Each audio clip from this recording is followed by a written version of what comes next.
Hello बच्चों, आज class 8 के biology chapter food production and management भोजन उत्पादन एवं प्रबंधन का दूसरा वीडियो लेकर आपके सामने हूं, जिसका टॉपिक है क्रॉप इम्प्रूवमेंट, फसल में उन्नति।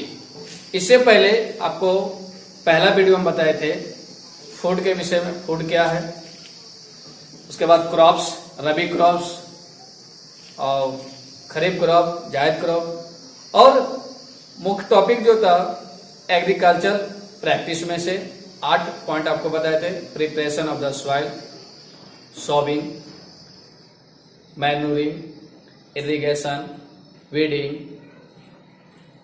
Crop protection, harvesting and storage. वो सभी हो जाने के बाद आज आपको हम बताएंगे कि फसल में उन्नति कैसे हो सकता है, हाउ क्रॉप इम्प्रूवमेंट।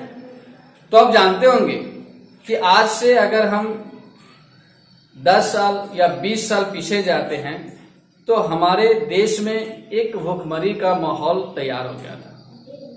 उसका मुख्य रीजन था कि फसल में जो उन्नति था वो बहुत ही कम था। आज भी उतना ही भूमि हमारे पास है, लेकिन आज की जो ग्रोथ रेट है उस समय की अपेक्षा 4 गुना अधिक है।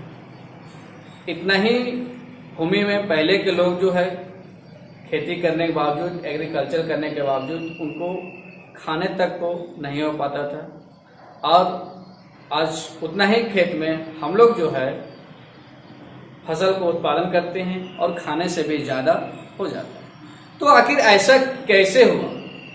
ऐसा कैसे हुआ? तो क्रॉप में इंप्रूवमेंट हुआ। ये जो है 1960 के दशक में, 1960 के दशक में एक आया था ग्रीन रेवोल्यूशन, हरित क्रांति।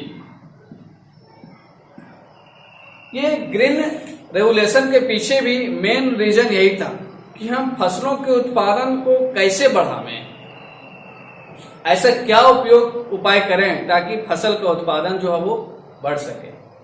और यह सबसे पहले जो ग्रीन रेवोल्यूशन जो तैयार किया गया था, जिसके लिए उपयोग किया गया था, वह भोजन था वीट। वह फसल कौन सा था?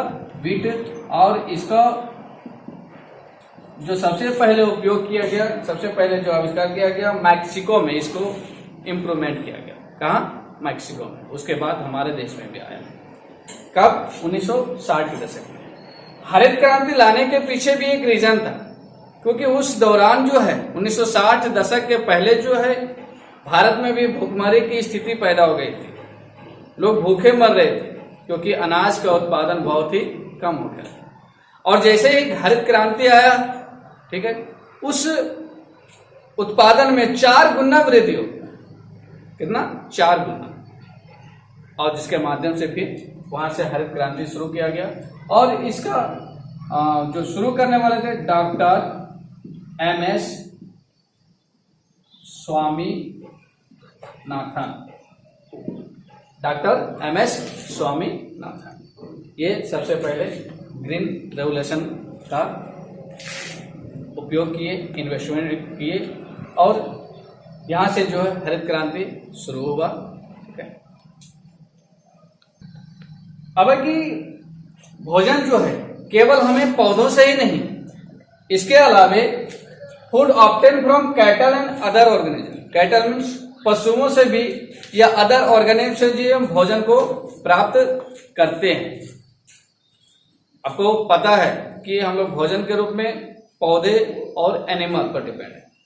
तो पौधे में सबसे पहले एग्रीकल्चर प्रैक्टिस में आ जाता है, और सेकंड में है कि आखिर कैटल से हम लोग भोजन को कैसे प्राप्त करते हैं। तो पहला आपका milk production, milk production means वैसे पशु जहां से हमें मिल्क प्राप्त हो, तो उसे हम मिल्क एनिमल कहेंगे। और मिल्क एनिमल प्राप्त करने के लिए जिन प्रोसेस से हम गुजरते हैं उसे हम मिल्क प्रोडक्शन कहते हैं। तो मिल्क प्रोडक्शन में किन किन पशुओं को हम अपनाते हैं? काव, सीप, गोट, बफेलो इत्यादि, ये सभी जो है इन सभी से हम मिल्क उत्पादन करते हैं और इन सभी को हम मिल्च एनिमल कहते हैं। क्या कहते हैं? मिल्च एनिमल, दुधारू पशु। तो यहां से हम लोग मिल्क प्राप्त कर लेते हैं, लेकिन बहुत सारे ऐसे ऑर्गेनिज्म है जो इन पशुओं को क्षति पहुंचाता है, और वो ऑर्गेनिज्म जो है आप जानते हैं सूक्ष्म जीव है, चाहे वायरस हो, प्रोटोजोआ हो, बैक्टीरिया हो, फंगाई हो या एल्गी हो, इन सभी से। तो जानवरों में ज्यादातर जो है मुंह में और फुट में रोग होते हैं, डिजीज होते हैं, फुट एंड माउथ। ठंड के मौसम में भी होते हैं, माउथ में भी जो डिजीज होते हैं। और इसके अलावे आप देखते होंगे कि बहुत सारे पशुओं में जो है आई ड्रॉपिंग होते हैं। आई ड्रॉपिंग मतलब आंख से आंसू निकलना। जिस प्रकार से हम बीमार होते हैं बाय माइक्रो ऑर्गेनिज्म के माध्यम से, उसी प्रकार से पशुओं में भी होता है। और जिस प्रकार से हमें आंसू बहते हैं, आंसू बहना भी एक डिजीज का संकेत होता है पशुओं में, ठीक है। और जिसके माध्यम से हम फिर उसका उपचार करते हैं, ट्रीटमेंट करते हैं। और ट्रीटमेंट के अलावे जहाँ हम इसका हस्बेंड्री, पशु को पालते हैं, वह जगह को हम लोग क्लीन रखते हैं, वातावरण वहाँ का जो है साफ होनी चाहिए, ताकि किसी अन्य प्रकार के जो है डिजीज यहाँ ना हो। दूसरा पोल्ट्री, मुर्गी पालन। तो management of small birds and their husbandry is called poultry. छोटे पक्षियों को पालना और उसके प्रबंधन करना मुर्गी पालन कहलाता है। इसमें से आपका हैन, डक और श्वान, हंस, ये सभी लगभग आते हैं। ज्यादातर जो है मुर्गी होते हैं। और इस मुर्गी का मैनेजमेंट करना, उनके लिए चारे का उपलब्ध करना, उनके जो आवास है उसकी सही से देखभाल करना ही पोल्ट्री कहलाता है। तो ये पोल्ट्री हम लोग जो है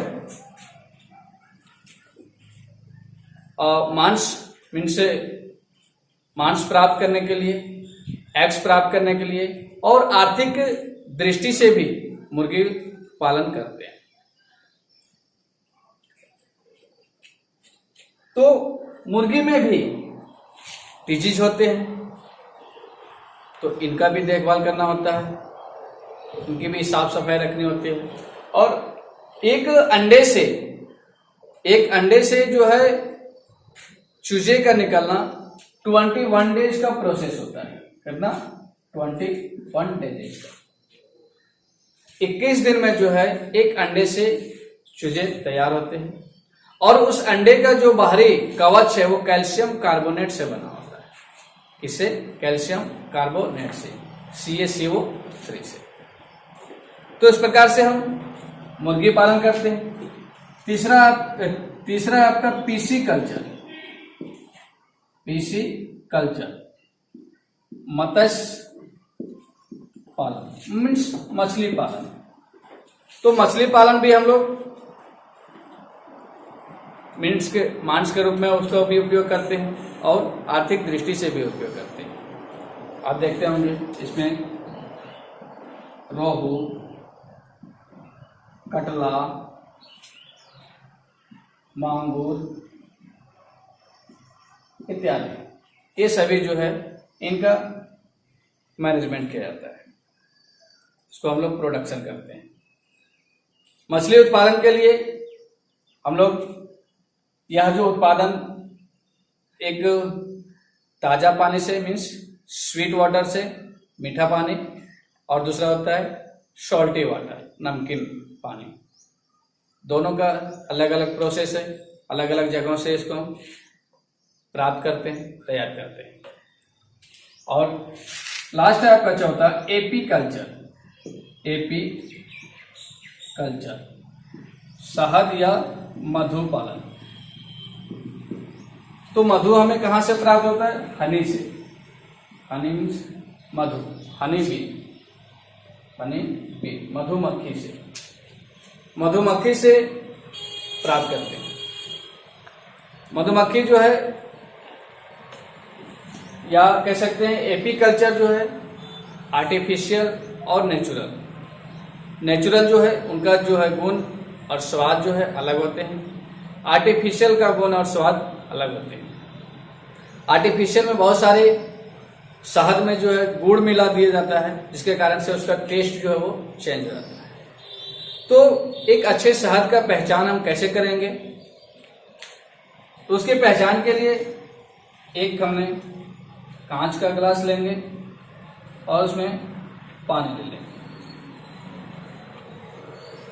शहद का एक ड्रॉप पानी में हम डालेंगे, और अगर ड्रॉप जो है, एक बूंद जो है पतले तार बनाते हुए, थ्रेड बनाते हुए अगर नीचे आके बैठता है, तो वह जो है शहद या हनी जो है वो प्योर होता है। लेकिन जैसे हम पानी में डालते हैं और वो घुलना शुरू हो जाता है, तो वह हनी जो है वो अनप्योर होता है। तो इस प्रकार से हम हनी का जो है शुद्ध और अशुद्ध का हम प्रयोग कर सकते हैं, देख सकते हैं। तो इस प्रकार से क्रॉप इम्प्रूवमेंट के साथ साथ भोजन के रूप में, ठीक है, कैटल और अदर ऑर्गेनिज्म का पालन भी करते हैं, ताकि फसल के साथ साथ भोजन के रूप में हम एनिमल्स का भी प्रयोग कर सकें। यहां से आपका यह पहला चैप्टर समाप्त होता है। पहला चैप्टर से जितने भी क्वेश्चन है, चाहे आपका टिक द करेक्ट हो, फिल इन द ब्लैंक्स हो, ट्रू फॉल्स हो, मैच द कॉलम हो, शॉर्ट क्वेश्चन हो और लॉन्ग क्वेश्चन, सभी को जो है नोटबुक में उतार लीजिएगा और उसको बना लीजिएगा। ठीक है, आज के लिए इतना ही।